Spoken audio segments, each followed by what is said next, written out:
He's like,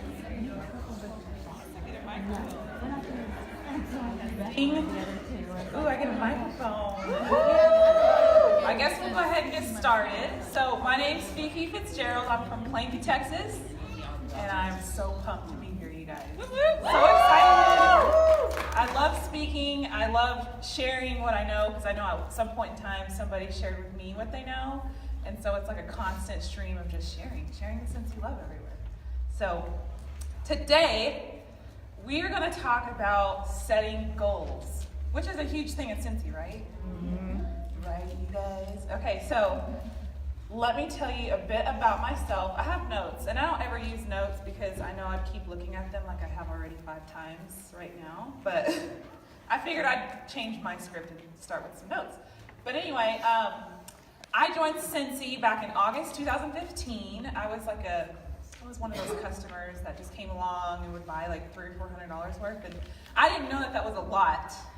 Like, I didn't know. I was like, Mom, you gotta try this stuff. And so we would turn in orders, and the consultant I first bought from, she didn't really tell me, like, hey, you wanna join? So no one really presented the opportunity to me to join until like 2 years later. So I first started buying Cincy in 2012. And so 2015-ish, there was another girl that came along and she was selling Cincy, and I was like, I need to buy some. And so I was like, I'll get you my order right quick. And so I texted her like at midnight, and it was like a $300 order. And she's like, why don't you join? And I had no clue what joining Cincy was. I didn't even know what the term direct sales meant, or that DS stood for direct sales, or any of that stuff. So I was like, what does she mean join? So she told me about the opportunity. I joined, and it's just been a whirlwind since then. It's been awesome. I worked in the operating room as a surgical tech for 10 years. So it's been a huge change for me. I mean, that was a great part of my life, but I knew when Cincy came in, at that point, I was already kind of just having those sleepless nights of what am I going to do for the rest of my life. So that time, I think I was about, 20-something. And I was just thinking, like, is this going to be my life? Because you think of those things when you get married and then you have kids and you're like, what now? Like, everything's done. So anyway, I ended up quitting my full-time position at the hospital January of last year. So we're going on a year here, and it's been different, you guys. But it's all came to fruition with me being consistent and setting goals. So that's what I'm going to share with you guys here today. So I want you guys to get out a piece of paper and a pen, just right quick. And I know you guys have heard that term, you are the average of the 5 people you surround yourself with. So write down those 5 people. If you don't have 5 people, that's fine. Leave it blank. I hope that's not you. I hope you like to have 1 or 2, somebody. Jesus, you got Jesus, right? So write down your 5 people, and then we're going to get to that in a little bit. Keep that handy, because I want you guys to we're going to roast on that here in a little bit. So, okay. Does anybody in here have kids between the age of like 10 and 15? Mm-hmm. So y'all know, okay, so y'all know what this means. Y'all know, right? Yes. Mm-hmm. Very well. So that comes before something that they don't want to do, right? Well, that's not even just 10 to 15. My 4-year-old does it. Okay, yeah. 4 to 18, yeah. That's what they do. And so, but usually it's us telling them things like you want to get A's and B's, or something to help them like grow in a certain way, right? But I think it's carried over into adulthood. Like, where did we lose getting out of our comfort zone? Like my 12-year-old, he has a whole new level of comfort. And I wonder, he has that, but children, when they're little and they're innocent, they have this level of comfort where they just don't care. Like, they're running around with no diaper on. They say whatever they want. Like, my niece is, she's 5 now, and my husband took her to Walmart one time, and she was pointing all the people that were the same color as Aunt Fefe. And my husband, you guys see my husband, so he's Caucasian. So it's awkward for him, for my niece, it was just them, and they're in Walmart, and she's pointing out everybody that's brown like Aunt Fefe. Mm-hmm. And he's like, shh, So it's like kids just don't care. They're at a whole other level of comfort. And so, okay, I remember one time, which my son's gonna kill me, because she's living this, so this can go on YouTube. My son's gonna watch this when he's 30. So I picked him up from school one day, and he comes out, he had a zipper hoodie on, and it was unzipped to about right here, chest level. Well, all I could see was bare chest. And so I was like, this child ain't got a t-shirt on. He's just walking around like Rico Suave with no t-shirt on. And so he gets in the car, because when they're that age, there's just some questions you don't ask, right? Like, your kids get to age, you're just like, I'm not gonna ask the question. He's alive and he's fed, so it's fine. So he gets in the car and he sits down, and there's no t-shirt on. And I'm like, and I asked the obvious question. I'm like, Ethan, where's the remote? Because Chicago PD was on. I'm just kidding, you guys. I asked him where his t-shirt was, and he's like, I lost it in gym. And gym is the first class of the day. So you went the entire day with no t-shirt on. And the teachers didn't call me or anything, so I think they're used to it. But anyway, it's just awkward.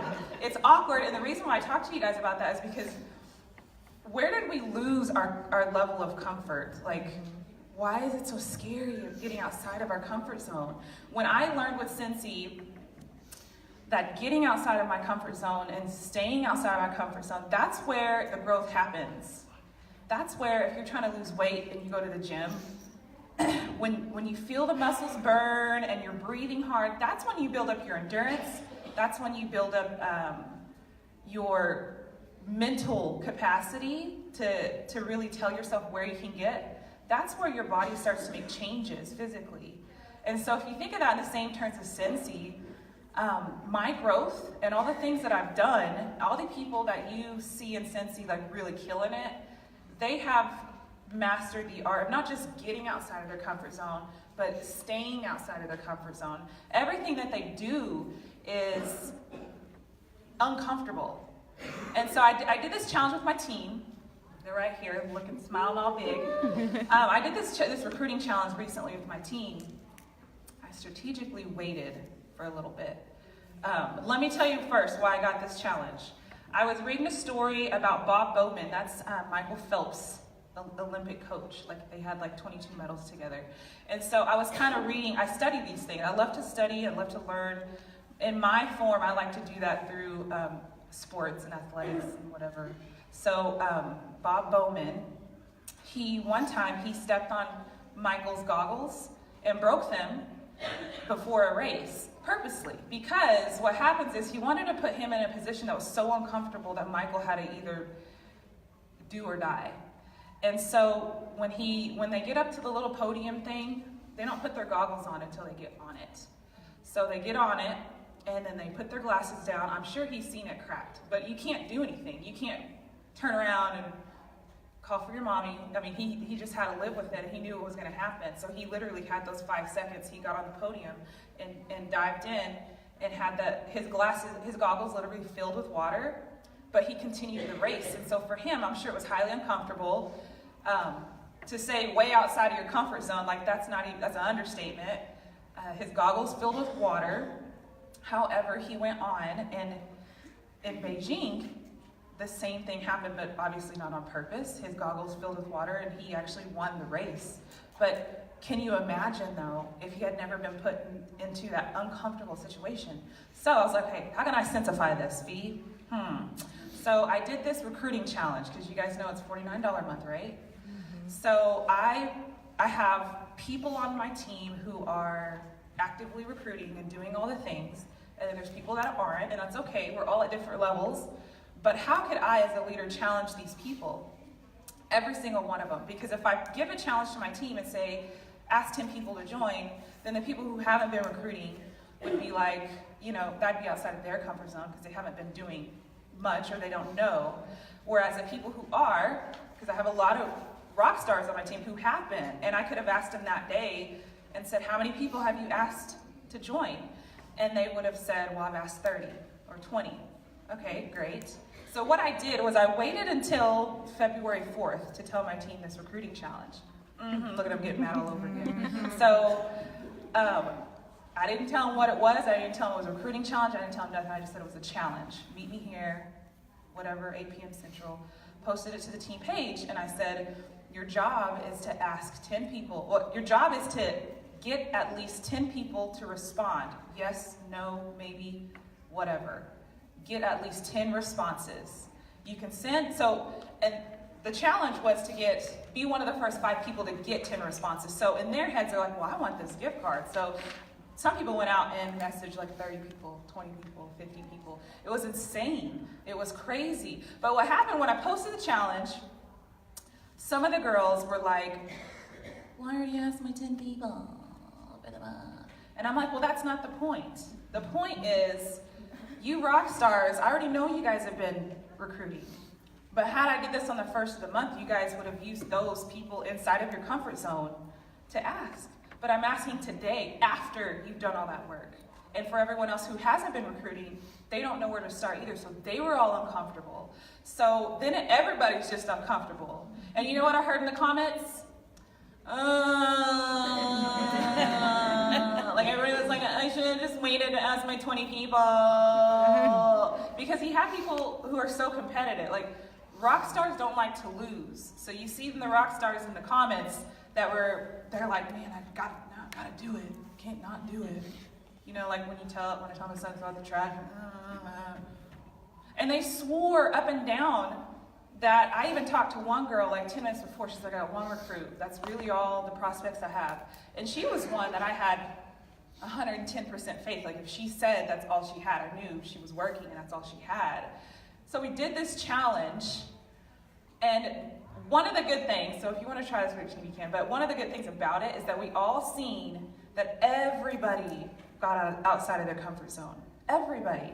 And so it made us all feel good when most of us were getting no's, because like we were comparing our screenshots, and it was, first of all, it's hilarious because a lot of the people were like, a lot of the responses were like, no, I don't like people, forget about it, nope, ain't doing it. I mean, but it was funny for all of us to see. I call it the biggest loser challenge because I wanted everybody to see that we're all big old losers. Because everyone kept posting that day or that week saying, I feel like a loser because people are telling me no. And I'm like, it's about getting out of your comfort zone, you guys. And so in the midst of teaching all that, of getting out of our comfort zone, and we all did it together, we ended up getting like, out of 200 attempts, I guess I should say, because 20 people participated, we ended up getting like 60 no's, 50 maybes, and like 15 yeses.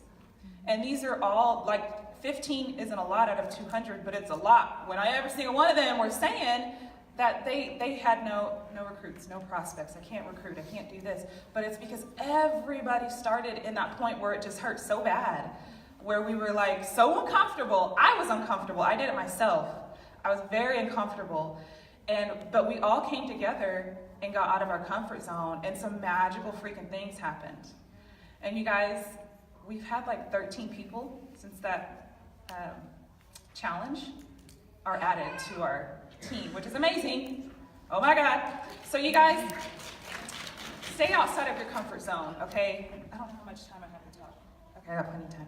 So let me give you guys one more example of comfort zone. Let me paint this picture. So back in, I want to say, I don't know when it was, but I did a half marathon back in 2013 or 14. Here, Oklahoma City, in the area. So that was the year, I don't know if anyone ran it that year. You can help me out here. But that was the year we were under like tornado watch. And like I had Okay, y'all got chokes, okay. But for reals, though, it was like for real tornado watch. And so I had trained the whole like 6 months leading up to that. And I don't run long distance, and that's like I'm getting chased or something. But I've always had this mindset growing up of like putting ourselves being uncomfortable. And that for me in that period of life, I was like, I'm gonna do a half marathon. But I guess when you're in your 20s, like that's easy to, you're not gonna die. So anyway, I trained, we did the thing, and if you've ever trained for any race or anything physical, any kind of competition anyway, you know that like, you got the thing down to science. You know when to eat, you know when to sleep, you know when to pee, you know when to rest, you know everything. So I had my body trained. You know, I was up by 4 a.m. every morning. I ran, did the thing. I ate at this time, and so it was all planned out. And when we got there at 6, they told us that we lined up. We were ready to go. And they're like, okay, we're in a tornado warning. We need you all to take shelter. So I didn't know what that meant. I just followed the other 8 million people into a building. And so we all had to sit down in the hallway. And time kept passing. They kept delaying the race. And by the time we started and lined back up, it was 9 o'clock, you guys. So I guess you could say running weather is about 40, 50 degrees, which is kind of uncomfortable if you're standing there. But when you're running a race, 13 miles, that's really comfortable. So by the time we started the race, it was about 60, 70 degrees outside. That is hot, you guys. So we take off. By 9 o'clock, usually I'm done running the 13 miles. So my body's already saying time to eat, time to rest. And I was totally confused because I had thought that things went like this. And then all of a sudden, this huge curveball was thrown at me. So I'm running, and then I'm running on top of banana peels because they have every mile or 2 or 3 miles, bananas, oranges, whatever, all the healthy stuff. And so you're stepping on all these things which are uncomfortable.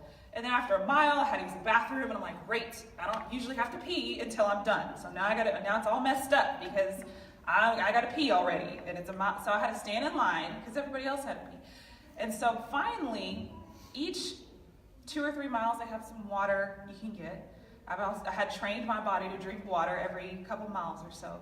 Well, the first 3 stations were full, or they were empty. There was no water, there was no bananas, there was no oranges, just nothing but like hope. And so I'm like, oh God, this is bad. Oh, this is really bad. It was bad. So I got to mile 7. And I seen a line by a table, so I was like, oh, thank God, there's water. So I wait in line, and I get to the front of the line. Of course, there's no food. I'm like, it's okay, I'll just drink water. And all they had was cerveza.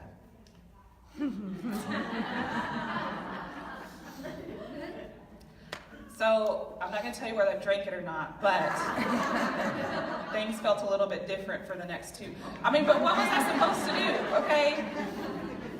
You got to make do with what you got. So then I kept running, and finally, like on mile 11, there was water. And I think I was physically, again, if I would have did this now, I would have been dead. You can do that in your 20s. You can run 12 miles without water in your 20s, but not now. But anyway, so I get to mile 12, I drink water, and it's like bright and shiny outside. It was so bright, I thought I saw Jesus, but it was just because what I did at mile 7 combined with the sun. So anyway, so I'm walking, and you guys, I'm not kidding you. Everybody was, like, people were getting carried off on stretchers. Someone was getting CPR at the finish line. I was like, oh my God, this is terrible. So anyway, my point is, I could have, in any situation, stopped and just pieced the heck out. Because I wanted to so bad. I'm like, how are they going to expect people to finish this race when, like there's no water, there's no food, there's nothing. But I did it. And I'm proud of myself. And because of that, moments like that is where I grew, and where I found my inner, lion. And that's just, one little specific moment in my life. But I want to tell you guys, those are the situations where I grew in Cincy, where we were standing there like, what in the heck is going on? Like when we started the incentive trip, and Cincy cut our certified points in half. It's uncomfortable to know that we used to get 1,000 points from, and now we get 500. I know, but we did it anyway, and we pulled from somewhere we didn't know we could, and we did it anyway. Okay, so earlier they were talking in general session about fear, right? Mm-hmm. Who in here has some fears here in Cincy? Because I do. I think the biggest misconception, even Allison Dalkey does, look, she's back there waving her hand. I think the biggest misconception that people have is that people, some people, I guess me or someone else you might know, I think people think that we don't have fears. It's not that we don't have fears. My dreams are bigger than my fears. I get scared all the time. I get nervous to speak. I get nervous to write down an incentive trip. I'm going to earn this. Like I'm aiming for annual mentor this year, and I'm so close, and I could either get it or not. And I'm so deathly afraid that I won't because I'm competitive. That's just me. But I still wrote it down, and I'm going to get it, even if I don't. Even if I don't, you guys. So anyway, growing up, my fear came from, hold on, I got these numbered. Okay, so anyway, my fear came from a lot of the things that I have been through growing up. I struggle with like suicide, depression, alcoholism. And so that itself has been a whole life lesson for me. My dad raised me by himself since I was 2. He was my older brother also. And so he was probably my biggest inspiration. He was always the one to tell me that I can. We weren't even allowed to say can't. Like, you got fat if you say can't. He was just always that one that said, where there's a will, there's a way. And so growing up and going through these things, I was a single mom for 8 years, and so a lot of that has molded me into the person I am today. It makes it challenging because it's hard to, my thing is, I always worry, and I've expressed this to Allie before, that I'm too much for people, because I'm not the comfortable friend to be around sometimes, because I'll give my shirt off my back to somebody. I don't like to know that I'm not the hardest working person in the room, so I like to be the hardest working person. I like to give the shirt off my back because that's what we were taught. That's how my dad taught me. Like, if you're checking the mail, you better go check the mail. Like, strut out there to the mailbox. Like, when I tell my son, he's like, just got to get up from Fortnite. But isn't it true though? But that's how we were taught. Like, you do everything with intention, 110%. So it's always been hard for me to make friends. It's been hard for me to make friends because a lot of people, when they come to me with like fears or things they're scared of, I'm like, no ma'am. Like, we're not going to be scared. We're not going to don't tell me what you can't do. Let's figure out what you can do. And so that's just how I've been taught, you guys. So I want you guys to change the script this year. And I know we always hear in Cincy to get outside your comfort zone, but I'm going to change that. Don't say get outside your comfort zone, you guys. Say stay outside your comfort zone, okay? So everybody, remember that.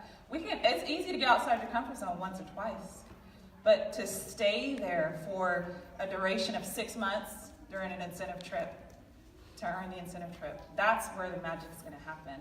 To stay there year round, to stay there for an entire week and not just World Tour weekend, that's what's going to help you grow. So I'm sure all this stuff, like someone was telling me they don't like people or being around people. Contrary to how I seem, I don't really like being around a lot of people. I know that sounds weird, but I just don't. But it's the things like these, being scared to speak, not wanting to be around a lot of people, that has broken me of these habits. This is where I've grown, you guys. So when Cincy's like, hey, do you want to present? Yes, I do. Because I don't want to sit back and hide in my shadow and be scared, be fearful. So this year for 2019, my word has been lead. Lead is my word, and that is what I'm doing. I'm leading by example and doing the things that I've told my team to do, doing all the things and not being scared. And just knowing that I have a story to tell and I want to share it with you guys and get you guys out of that comfort zone, staying in that comfort zone. So your average of 5 people, you guys have them written down. So just think about this for a second. Because I've got me a great 5, 10 people that I surround myself with and I talk to on a daily basis. And if you're 5 people or you're 2 or you're 0, if they're not the kind of people, if they're bad recruiters, you're probably going to be the 6th. And I hate to say bad because that's like, That sounds awful. So let's say if there's someone that's not aiming to be a good recruiter, you're probably going to be the 6th. If there's someone that isn't aiming to make themselves a better salesperson, you're probably going to be the 6th. So hold on to those 5 people, though, because we're really going to dig into that one. You're going to be like, oh, Lord. So, okay, I'm going to give you 4 things about setting goals. These are good things to write down. Get some water. Truth is about to come out. Okay, so number 1, goals need to align with work ethic, you guys. So a lot of the times when I'm training my team, I like to align what their goal is to what they actually are putting into it. Sometimes I can get kind of funny and awkward because you don't want anyone to feel like they're not doing enough. But as a leader, like that's my word for 2019, I gotta lead. I have to, and as a business owner, you guys have to be really accountable to what you're putting in. Is that aligning with what you want, is what I'm saying. So, for example, I did some coaching calls, and I had a few people express that they wanted to be director by the end of the year. And so, just off statistics, if you want to be director, I think they say to hit director, you need 30 people to hit, 50 people to maintain. So I kind of just go off statistics, what we know most of the time. I know that's not always correct. But she said she wanted to recruit 1 person a month. And she had, I think currently maybe 1 or 2 people on her team. And so you have to think about these things. You have 1 person on your team, you recruit 1 person a month, and that's 12 people. Does that equal 30 or 50? And that might seem like a bad analogy, but again, you have to be realistic with that. And that was a situation where she just didn't know. And so I painted that picture with her, and she's like, oh, so I need to recruit like 2 to 4. Yeah, so let me tell you about this annual mentor thing. Who doesn't know what annual mentor is, by the way? So annual mentor is where you personally sponsor and help get to certified 14 people from May 1st to April 30th. So we're fixing to end another one. So anyway, just thought I'd throw that in there in case y'all were wondering. So make sure your goals align with work ethic. And also, you guys, oh no, that's a different one. Number 2, don't be afraid to change something up if it's not working. So if it's not working, don't feel like a failure. Don't waste time, thinking, oh my God, this isn't good. There's so many ideas, videos, so many people out there that are just willing to give advice and to help. If something's not working, change it, you guys. As long as you're doing something consistently, I'd rather do it and fail at it, which is most of the time, just so I can know it doesn't work, to find what I need, than to not do anything at all. Because at the moment you let that go and you just stop doing anything at all, or you get upset, you're wasting time that you could be moving forward. So keep that in mind, you guys. Always have a plan. This is what something I heard on ESPN, only because my husband's a coach and I have to listen to it, and it's I don't want to talk about it. But he said that sometimes when we feel like we're failing, think of it as you're down at halftime. You're not failing. Like you're just down at halftime. You're not, if somebody that you see someone promote to where you want to promote to and you're not getting there, you're not failing. It's just not your time yet. You're just down in the 4th quarter. You're going to come back. Okay? It's going to be fine. I promise. Number 3, this one's hard for me to say because I don't want to offend anybody, but spend more time accepting advice in any way, shape, or form. So that means we have, I'm telling all of the Cincy world, we have to let go of the, she hurt my feelers.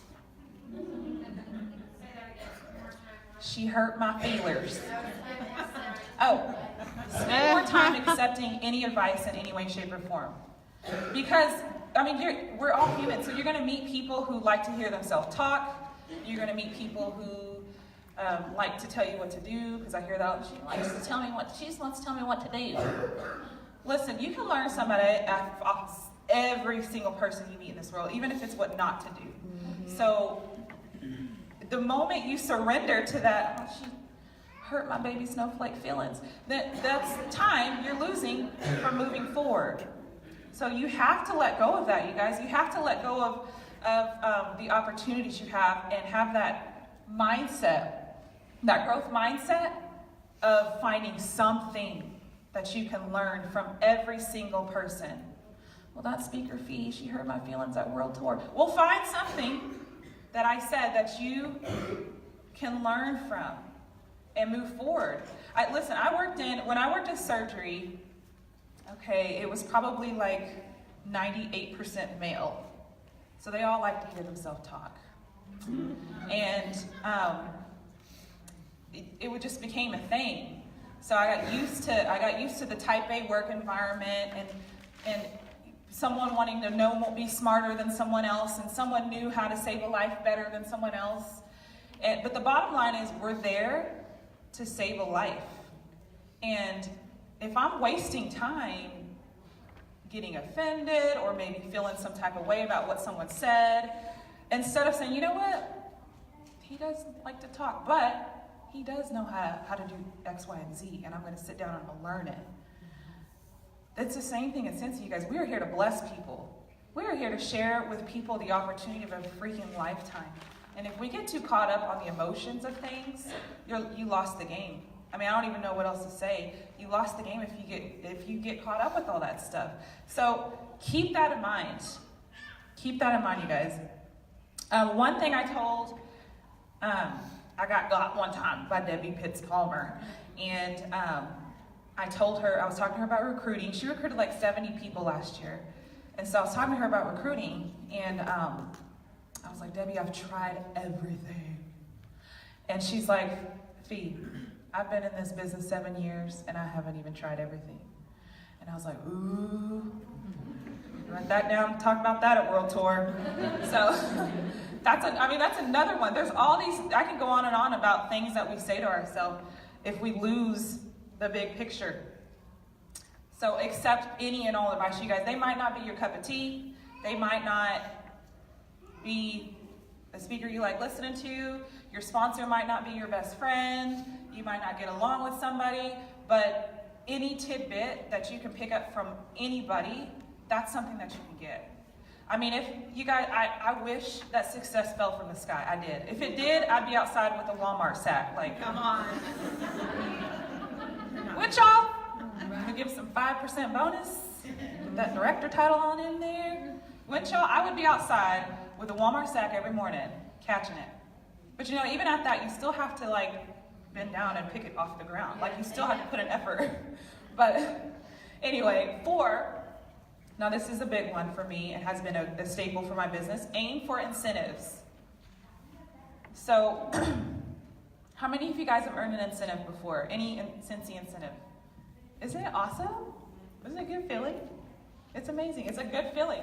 But what incentives do for me, whether it's a trip or things or whatever, incentives are like a great way to take out the guesswork of, am I doing enough to succeed? Because I don't know. I came from the medical field. I have no clue how to survive in a business, what to do. Like, I don't know those things. I clocked in, I clocked out.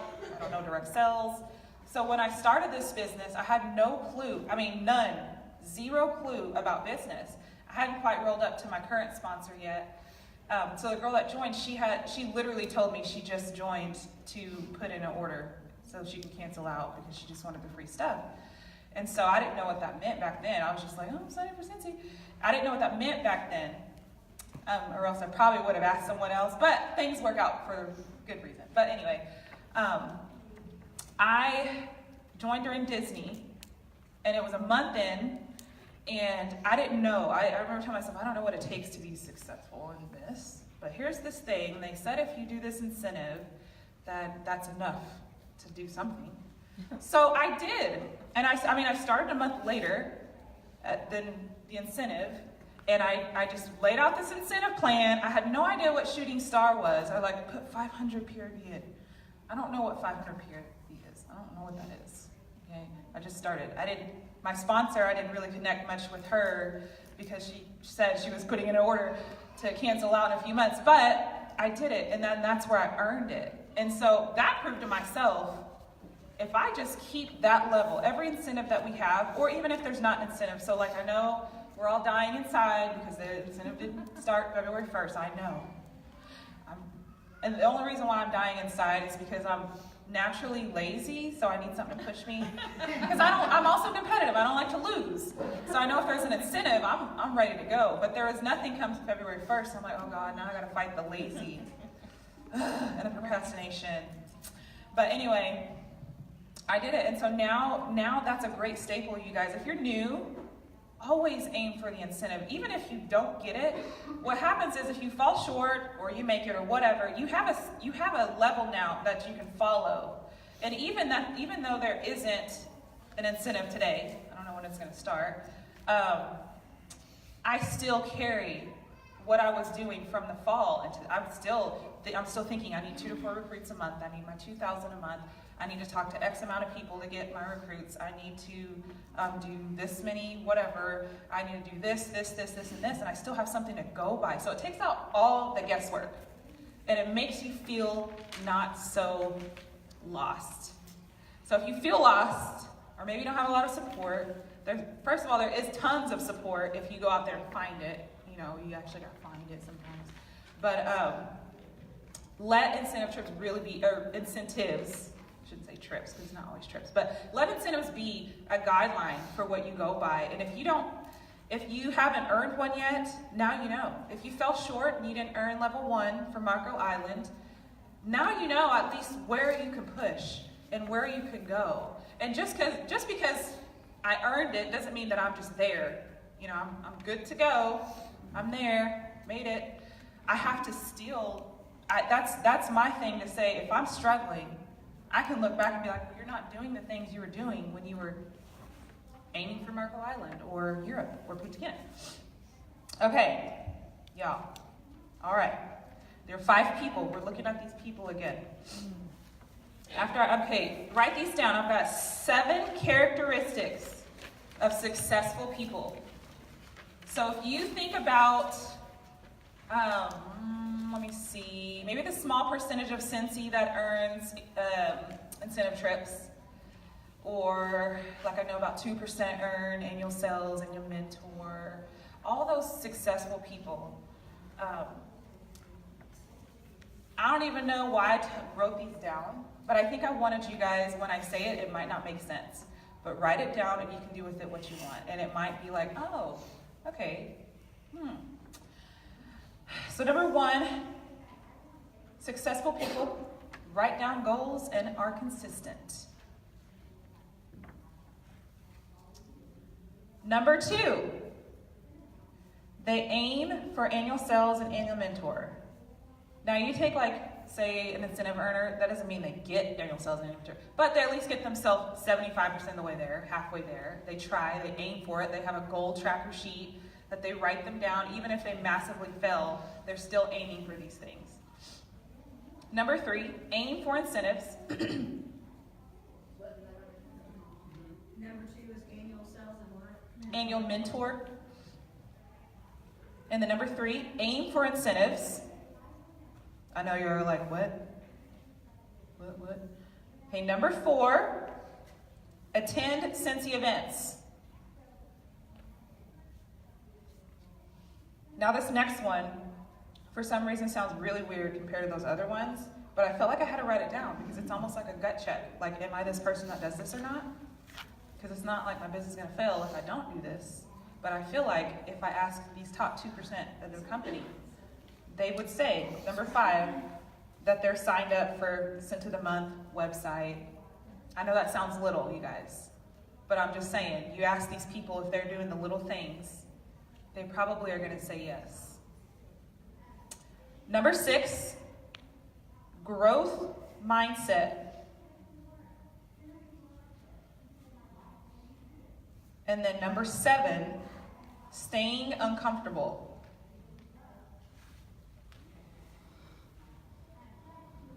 So y'all do with those 7 characteristics what you want. I know it sounds weird. I'm just saying, like, if I'm looking at myself, I'm not saying if you don't do these things that you're going to be a failure. I'm not saying if you do these things, you're just going to promote to the top of the company. What I'm saying is, it's what you do when people aren't looking that matters. And that's not just in your Scentsy business, that's life in general. But this in Scentsy, it's what you're doing when no one's looking that matters. And I know a little $10 website subscription sounds like nothing.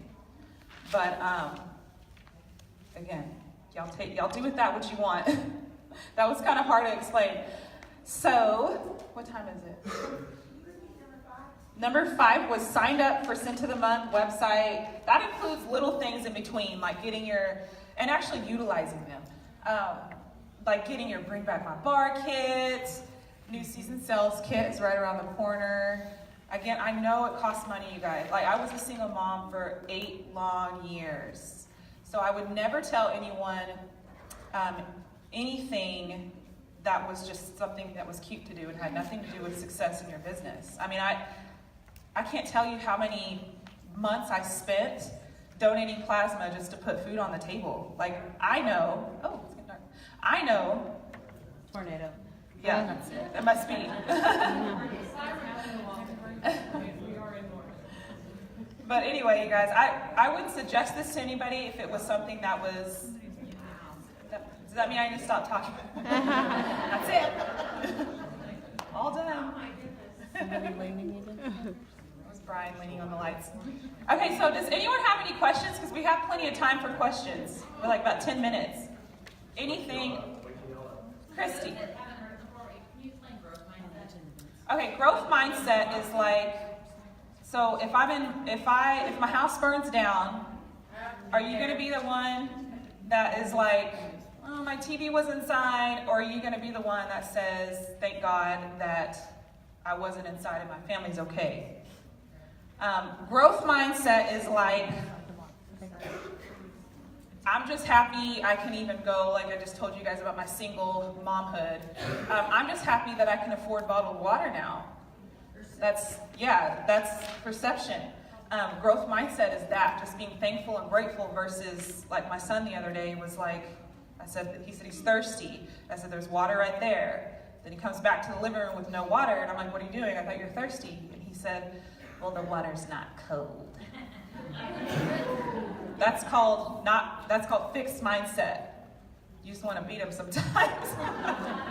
But that's growth mindset. That's, if you didn't earn the incentive trip, are you going to say, what did I learn? What did I learn and what can I do better? Like, that was amazing that I pushed myself that far. I'm proud of myself. Or are you just going to stomp because you didn't earn the trip? That's called growth mindset. Or, my favorite, so if like we have tinsel bundle gate again, and you run out of the bundles in 2 minutes, and you're not one of the lucky people from Plainview, Texas that got them, are you going to put something together for your customers for them to buy? Yes. Growth mindset with a happy smile. Or are you going to post on Facebook how this sucks and Scentsy should have done something about this? Like, that's growth mindset. And I know it's hard, but some of the most successful people you'll ever meet are some of the most grateful people you'll ever meet. They can be in the middle of a storm way off the coast of wherever with a hole in their boat, and they're just thankful that they're not swimming yet. Okay, so I don't really have a question. Uh-huh. Our house did burn down, Uh-huh. and we live in an RV. And I told my team, if I can do it homeless, anybody Yes, ma'am. can do it. And so my words this year is have an attitude of gratitude.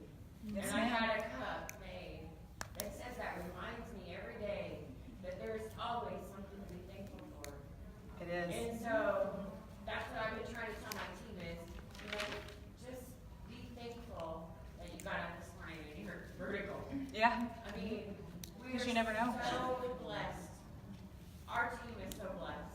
So I just think about having an attitude of gratitude for 2019. And everything looks so much better. Like even road rage doesn't happen. Except when I pass you on the highway. Except when we I harassed her on the highway yesterday. I forgot I wasn't in my car, my Cincy car, so I just looked like some random person honking I at do. her. Well, she's used to it because little Hannah's down and drives to follow us to the casino.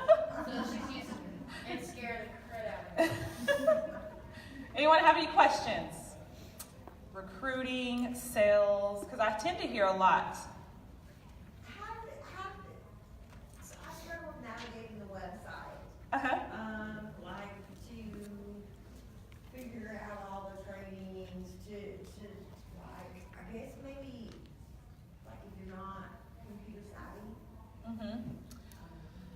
Well, okay, so we have I don't even know how to explain this, but we have everyone of all. There's people computer savvy and people not computer savvy. So I understand what you mean by the workstation, because sometimes that's a lot for me, and I've been doing this for a while, and I'm a millennial, so I guess y'all just assume we just know everything. I guess we do, but technology-wise, but sometimes it helps just to, instead of trying to take it all on your own, so reach out to your sponsor, or me, or our team page, and we'll even help. Like if you need something directly, just ask, and then we'll shoot it directly, because we know there's a lot going on there that, you know, we don't want you to get frustrated. We don't want you to get... Now I do have a question. Uh-huh. How do you teach your team that recruiting will help them? First of all, I get them to tell me their why.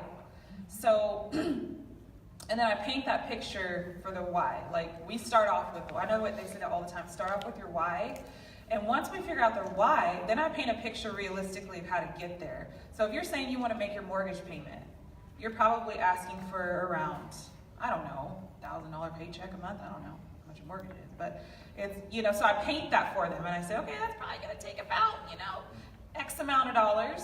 And if you want to make X amount of dollars in Cincy, you're probably going to need to be yay title. And to get to yay title, then we start breaking down the goals from there. Because a lot of people don't know that. They don't know. They haven't done business before like I did. So they don't know that when they say they want to pay their mortgage or quit their job or do all the things that requires a lot of money, they don't understand that when they say getting $200 a month in PRV is not going to get them there. Right. So you have to tell them that. And it's not like harassing or anything. They just don't know. And 9 times out of 10, people will be like, oh my God, I didn't know that. Well, I better recruit 4 people a month then, or I better get 1,000 PRV a month instead of 2. So start there. Start by pulling their why out of them and then letting them know realistically. It's like when you go buy a house and they tell you you're gonna need this much down payment. It's time up? Yeah, 5 10. Okay, thanks. But when you go buy a house, they tell you need this much down payment, your credit needs to be here, and then you're like, oh, I didn't know all that. It's just, they don't know. And that's okay. As long as you tell them, as a leader, you tell them. Because you don't want them working in Cincy for a year just thinking all these big things are going to happen, and then you ask them how they're going to get there, what they've been doing, and then they tell you, and then you're like, well, you haven't been doing that. I mean, because they haven't, but you don't want them to feel like, well, no one told me. No one told me I was supposed to do that. When you transitioned from your job into Cincy full-time, what were some of the challenges you faced being at home with just your business in front of you? Mine on the back end was fear, because we had lived, you know, I built up a 10-year career, and so not that money's everything, but when your life is adjusted to a lot of money, it was a lot. So for me, I was like, oh.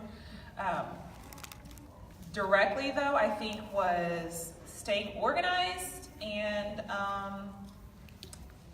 having attention. Because I worked like 60, 70 hours a week. And I woke up for those 10 years of my life before 5 a.m. every morning. So I got to sleep in. And my son's 12, my husband works for the school district, so they get themselves ready in the morning, he drops them off. So it's really transitioned to a first world life, which can kind of be really detrimental if you let it. Like, I mean, I was just lazy. I just slept till 12. But you know why? It's because my 5 people that I surrounded myself with were sleeping till 12 too. And so I'm like, look, we are all bad for each other at this point in our life.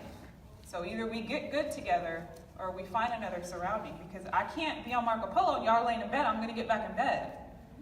Y'all look comfortable. So I'm going to get back in bed. So we all just kind of rose together. Any more questions? How do you make the recruiting fun for people who are resistant to change? Fun?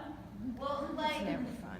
not necessarily fun, but like to encourage them and motivate them to get out. Because there are Okay. people who will make those excuses and are resistant to actually staying outside their comfort zone. I think the relationship I built with my team, because that's almost like an intervention you almost have to have with somebody.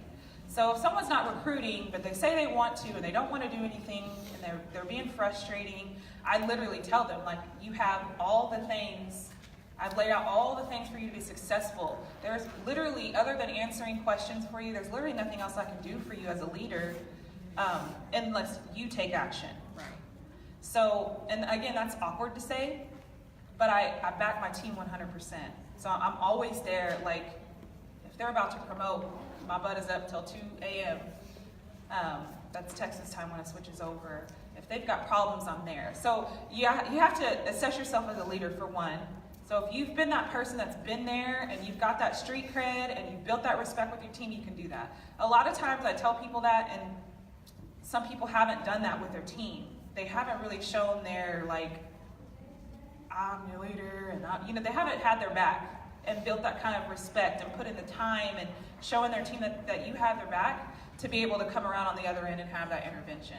So if you feel like you've done that and this person is not wanting to recruit, it's kind of time to say, hey, I don't know what you want. I gave you everything that you asked for to be successful, and you haven't taken those steps. There's not much else I can do. If you're expecting for me to just come up with some magic word, it's not going to happen. You have to take that step. So just have a hard love talk with them. Yeah, it's like a tough love. Yeah, well, It's not easy to not have. now, thanks, Vicky. Oh,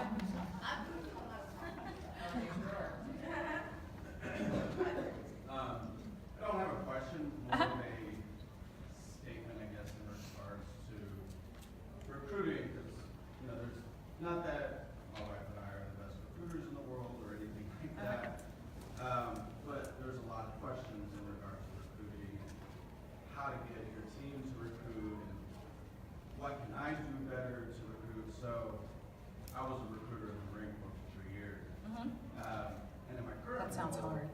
as a manager, I hated it, by the way, because talking to people is awkward, right? Yeah. Everybody is usually super nervous, introvert, extrovert, it doesn't matter. There's somebody out there who you don't know, who you have to talk to about something that you're passionate about, and it's nerve-wracking, right? Yes, it I mean, is. even me talking right now, even though I do public speaking and all of that, I'm nervous. But you have to understand, like she said, what is your why? Like, why are you doing this? Why are you a Yep. person? Not only that, but why is your team listening? So, if you're struggling with recruiting and your team's struggling with recruiting, then maybe try some role play.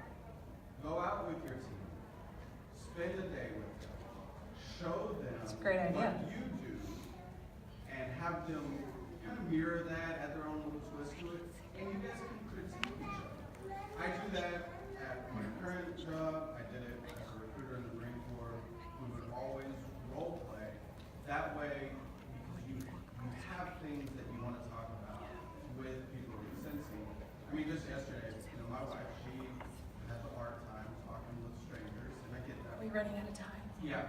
Oh, okay. Oh, no, you're fine.